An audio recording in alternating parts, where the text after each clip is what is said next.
Предлагаме на вашето внимание парцел, находящ се административно в район Младост, но на практика попада в квартал Дружба.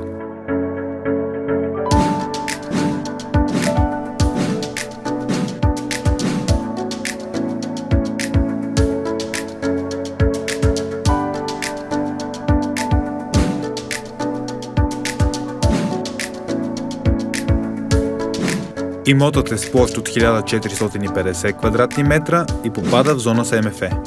Зоната има следните показатели на застрояване. Плътност на застрояване 60%, КИН 3,5%, озеленяване 40%. Постижимата надземна РЗП за имота е 5075 квадратни метра.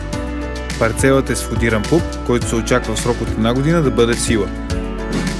Подходът към имота ще бъде от спускането към квартал Дружба.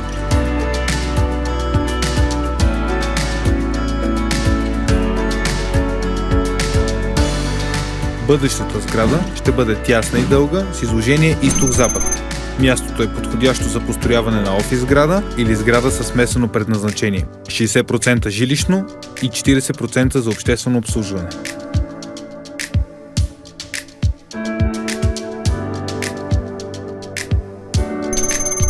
Бъдещата сграда ще бъде в близост до спирки на градски транспорт, метростанция и основни пътни артерии.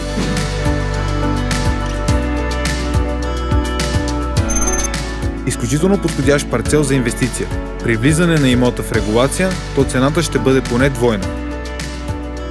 Може да бъде закупен и съответно даден на обезщетение, като нормалният процент за мястото и района е около 25% или иначе казано около 1270 квадратни метра, при продажна цена от 1400 евро на квадратен метър за района. Един собственик – юридическо лице.